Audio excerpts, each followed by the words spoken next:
الحمد للہ رب العالمین والصلاة والسلام علی اشرف الانبیاء والمرسلین وعلی آلہ واصحابہ ومن تبعہم بإحسان الی یوم الدین. اما بعد، میرے محترم بھائیو، السلام علیکم ورحمۃ اللہ وبرکاتہ. آج میں وطن سے محبت کے تقاضے کیا ہیں اس سے متعلق میں تھوڑی سی گفتگو کروں گا.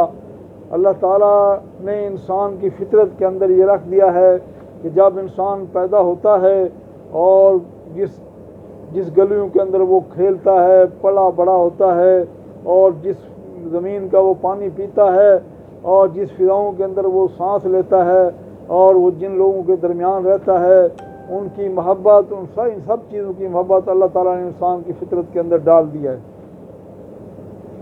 اس طریقے سے اے مسلمانوں، اللہ سے ڈرو اور اس کا حکم مانو اور اس کی فرما برداری کرو اللہ تعالیٰ کی، اور ایک دن یقین کرو کہ تم نے ایک دن اللہ کے سامنے کھڑے ہونا ہے. جب اللہ تعالیٰ نے انسان کی فطرت کے اندر یہ چیز ڈال دی ہے اپنے وطن کی محبت، تو اس کی محبت کرنا، اس کی محبت کا تقاضا یہ ہے کہ اس اپنے وطن کی حفاظت کی جائے ہر طرح سے. اس کو اندرونی اور بیرونی شر و فساد کرنے والوں سے بچایا جائے، اور بیرونی حملہ آوروں سے اس کو بچایا جائے، محفوظ کیا جائے، اور اندرونی جو شر و فساد مچانے والے لوگ ہوتے ہیں ان سے ان کو بچایا جائے، اور ان شر و فساد کرنے والوں کا ساتھ نہ دیا جائے.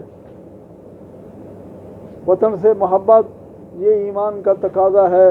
اس کی دلیل کیا ہے کہ اللہ کے نبی صلی اللہ علیہ وآلہ وسلم جب ہجرت فرما کر کے مکہ سے مدینے کی طرف جانے لگے تو آپ صلی اللہ علیہ وآلہ وسلم نے مکہ کے پہاڑ کے اوپر کھڑے ہو کر کے فرمایا تھا، مکہ کی زمین کو مخاطب کر کے کہ اے سرزمین مکہ، تو مجھے اس پوری روئے زمین سے سب سے زیادہ محبوب ہے.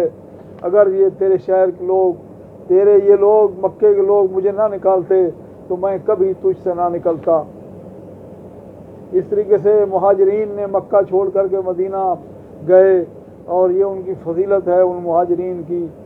اور اس طریقے سے جب نبی اکرم صلی اللہ علیہ وآلہ وسلم مدینہ منورہ کے اندر پہنچے تو آپ صلی اللہ علیہ وآلہ وسلم نے وہاں مدینہ منورہ کے لیے دعا کی کہ اللہ اس کے سا اور اس کے مد کے اندر برکت ڈال دے، اس کی فضاؤں کو اے اللہ صحت مند بنا دے اور برکت والا بنا دے. اس طریقے سے ابراہیم علیہ السلام نے اپنے شہر مکہ کے لیے انہوں نے دعا کی تھی. وہ دعا کیا ہے؟ رب اجعل ھذا البلد آمنا، کہ اے میرے رب اس شہر کو امن کا گہوارہ بنا دے.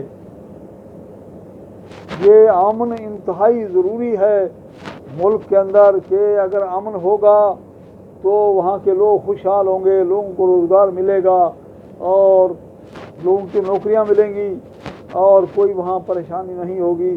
اگر امن نہیں ہوگا، شر و فساد ہوگا کہ انسان کو پتہ نہیں کہ میں گھر سے صبح نکلا ہوں تو شام کو خیریت سے واپس بھی آؤں گا کہ نہیں آؤں گا، تو وہاں آپ اندازہ لگائیں کہ وہ کس طرح کا ماحول ہوگا. تو ہمارے ملکوں کے اندر امن قائم کرنا یہ ہم سب کا فریضہ ہے.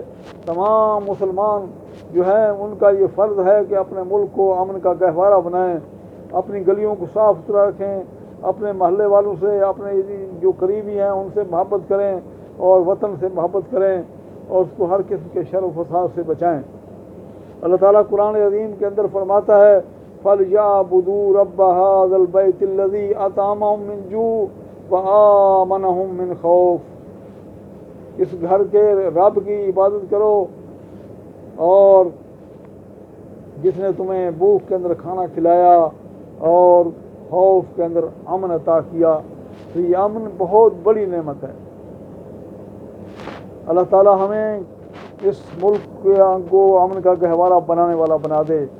اللہ تعالیٰ دوسری جگہ قرآن عظیم کے اندر فرماتا ہے یا ایھا الذین آمنوا اطیعوا اللہ واطیعوا الرسول واولی الامر منکم فإن تنازعتم فی شیء فردوه الی اللہ والرسول ان کنتم تؤمنون باللہ والیوم الآخر ذالک خیر واحسن تاویلا.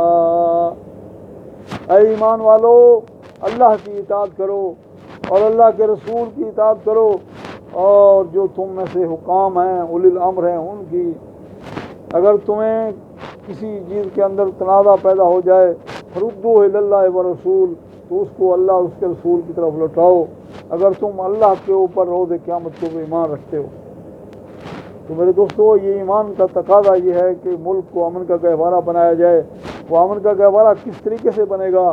جب ہم اللہ کی اطاعت کریں گے، اللہ کا حکم مانیں گے اور اللہ کے رسول صلی اللہ علیہ وسلم کی اطاعت کریں گے، اور پھر جو حکام ہیں ان کی جب ہم بات مانیں گے تو ملک کے اندر امن و چین آئے گا۔ علماء کی اپنے کی عزت کریں اور جو قانون ہے ملک کا اس کی پاسداری کریں اور اپنے اولی الامر کا حکم مانیں۔ یہ قرآن عظیم کا، اللہ تعالیٰ کا یہ قرآن عظیم کا فرمان ہے، اللہ کا فرمان ہے یہ۔ تو ہمیں چاہیے کہ ہم اپنے ملکوں کو صاف ستھرا رکھیں اور ان کو شر و فساد کرنے والوں سے بچائیں اور ان ملکوں کو امن کا گہوارہ بنائیں۔ اللہ تعالیٰ ہمیں دنیا اور آخرت دونوں کی ہمیں دنیا اور آخرت دونوں میں کامیابی سے اللہ تعالیٰ نواز دے۔ ہمارے تمام جتنے بھی مسلمان ملک ہیں، اللہ تعالیٰ ان تمام ملکوں کے اندر امن قائم کر دے، اور یہ اپنے ملکوں کی جو اللہ تعالیٰ نے جیسی نعمت عطا کی ہے اس کی قدر کریں اور اس کو ہر قسم کے شر و فساد سے بچائیں۔